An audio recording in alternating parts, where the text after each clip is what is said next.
नमस्कार दोस्तों, मेरा नाम विजेंद्र विक्टर है। डीएमएलटी को चैनल पे आप सभी का स्वागत है। तो आज हम आपको बताने वाले हैं order of drop blood collection कैसे करें।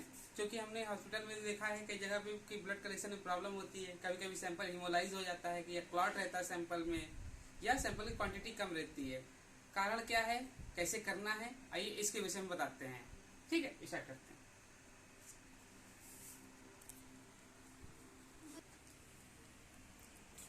ये हमारा ऑर्डर ऑफ ड्रा होता है। ऑर्डर ऑफ ड्रा जो ब्लड कलेक्शन के लिए होता है। तो इसमें देख लीजिए, सबसे पहले अगर हम लोग प्रायोरिटी देते हैं तो सबसे पहले हम लोग ब्लड सैंपल कलेक्ट करते हैं। ब्लड सैंपल तो ब्लड कल्चर में लेते हैं। एरोबिक एनारोबिक दो प्रकार का होता है ये। उसके बाद दूसरी प्रायोरिटी देते हैं सोडियम साइट्रेट। इसमें पीटी एपीटीटी टेस्ट करते हैं। लाइट ब्लू टॉप या सोडियम साइट्रेट, इसकी ये ट्यूब होती है लाइट ब्लू कलर की। आपने देखा होगा, आपकी वार्ड में होंगे सैंपल जो आप लोग कलेक्शन करते हैं, लैब में होगी इस तरह की ट्यूब। इसमें सब में अलग अलग क्वांटिटी होती है। तो जैसे कि इसमें आप यहाँ मार्किंग देख रहे होगे, ऊपर एक टॉप पे इस तरह लाइनिंग बनी हुई है। तो इसमें यहाँ तक ब्लड भरना होता है। किसी किसी ट्यूब में यहाँ तक मार्किंग बनी रहेगी, किसी में यहाँ तक। तो इसको ध्यान से भरना होगा क्योंकि ये कोआगुलेशन टेस्ट है, क्लॉटिंग फैक्टर से संबंधित है।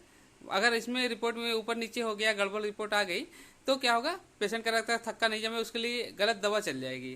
तो आप इसको ध्यान दीजिए।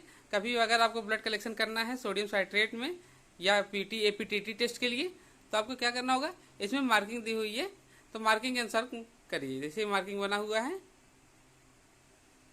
देख रहे होंगे, तो मार्किंग पे करिए। ठीक है। अगला आता है, हम लोग रेड टॉप पे लेते हैं ब्लड।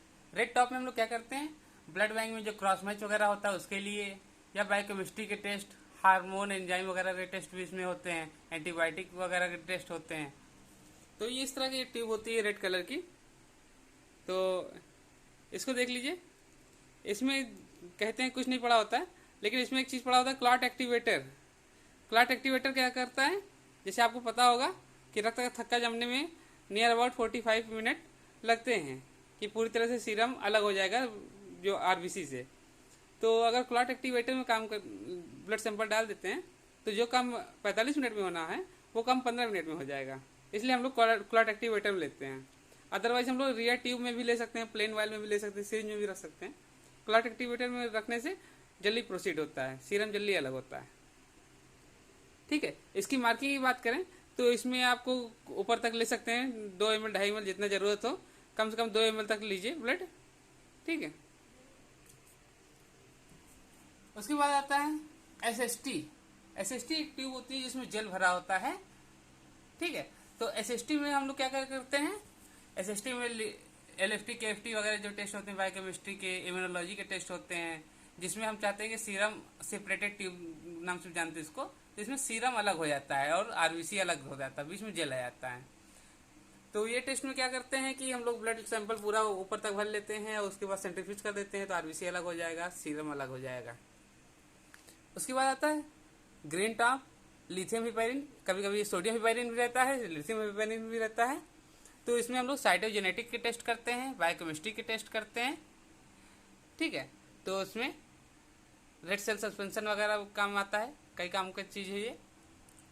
तो ग्रीन टॉप में हम लोग कब ब्लड लेते हैं, जैसे किसी को टीबी गोल्ड वगैरह की जांच होती है, उसमें ज़्यादा ज़रूरत पड़ती है इसकी। उसके बाद आता है ईडीटीए पर्पल। इसमें हम लोग क्या करते हैं, जैसे कि ये लिखा हुआ है hepatitis C PCR, hepatitis C genotype, hepatitis B qualitative, hepatitis B viral load. Non specific genetic test में करते हैं हम लोग haemochromatosis, gene test, factor 5, Leiden genotyping, prothrombin gene mutation, इस तरह के टेस्ट इसमें करते हैं। ठीक है। ईडीटी पर्पल में हम लोग और भी टेस्ट करते हैं, जैसे हम लोग सीबीसी वगैरह करते हैं, peripheral blood smear, malaria slide द्वारा, इस तरह के टेस्ट इसमें करते हैं। ठीक है। फोलेट वगैरह भी करते हैं, बीटा ईसीजी करते हैं इससे। ठीक है। ब्लड बैंकिंग में क्रॉस मैच का काम भी आता है ये। तो इस तरह की ट्यूब होती है ये। इसमें देखिए एक मार्किंग बनी होगी, ये ब्लैक कलर की मार्किंग देख रहे होंगे आप। इस मार्किंग तक आपको ब्लड लेना होता है। ठीक है, क्यों?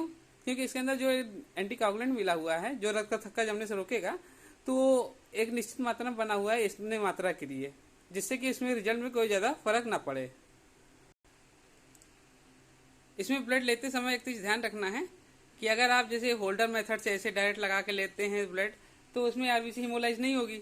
लेकिन जब आपको इसमें अगर सिरिंज से लेना है तो आप ऑलवेज ध्यान दीजिए कि कैप ओपन करके लीजिए, ठीक है, कैप ओपन करके तब सिरिंज से नीडल हटा के तब ब्लड डालिए। क्यों? क्योंकि नीडल का जो डायमीटर, इंटरनल डायमीटर होता है बहुत कम होता है, जिसकी वजह से आरबीसी हिमोलाइज होने के चांस हो जाते हैं। तो आपको अगर नीडल से ब्लड निकाल के फिर इसमें पलटना है तो आप कैप ओपन कर लीजिए और नीडल हटा के तब सिरिंज से इसमें ब्लड डालिए। और ध्यान दीजिए यहाँ तक भरना है जहाँ मार्किंग बनी हुई है। इसके बाद कैप को टाइट करके 5 से 8 बार इस तरह से मिक्स करना है। और जल्दी जल्दी नहीं कर सकते, जल्दी जल्दी करने से फिर आरबीसी ब्रेकडाउन हो जाएगी, ठीक है। 5 to 8 टाइम इसको इस तरह से इन्वर्ट करना है, ठीक है। उसके बाद हम लोग जो लेते हैं एक टेस्ट फ्लोराइड ग्रे कलर का जो होता है, इसमें ब्लड शुगर टेस्ट करते हैं। इसमें भी मार्किंग इसी तरह बनी हुई है। इसमें भी एज प्रोसेस जैसे डीटीए का लिए हैं, इसमें उसी तरह ब्लड लेते हैं। ब्लड लेने के बाद 5 से 8 बार इस तरह से मिक्स करा जाता है, ठीक है। नीडल हटा के सिरिंज से कैप खोल के तब लेंगे। अगर हम लोग होल्डर मेथड से लिए, क्योंकि ये वैक्यूम वाला होता है, होल्डर मेथड से लेंगे तो डायरेक्ट हम इसको लगा के ले सकते हैं, ठीक है।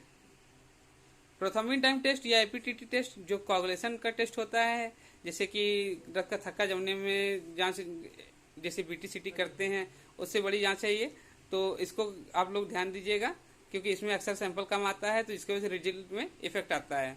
तो इसमें हम लोग रिजल्ट में कंप्रोमाइज़ नहीं कर सकते हैं। जैसे किसी का हीमोग्लोबिन 12 ग्राम से 11 ग्राम आ गया तो चलो ठीक है, लेकिन अगर किसी का प्रोथर्मिन टाइम 15 सेकंड की जगह 10 सेकंड आ गया तो ये बहुत प्रॉब्लम वाली बात आ जाएगी। तो इसके लिए आप ध्यान दीजिए जितना ना मार्किंग बनी है उतना ही लीजिए। और सिरिंज से आपने ब्लड निकाला है तो कैप ओपन करके तब ब्लड डालिए एक्यूरेट मात्रा में। उसके बाद कैपिंग करके 5 to 8 टाइम इन्वर्ट करिए इस तरह से, ठीक है, जैसे कि इसमें बताया गया है। देखिए ग्रे कलर वाला 6 to 8 टाइम मिक्स करना है इस तरह से, ठीक है। उसी तरह सभी में 5 to 8 टाइम 6 to 8 टाइम सब में मिक्स करना कंपलसरी बताया गया है।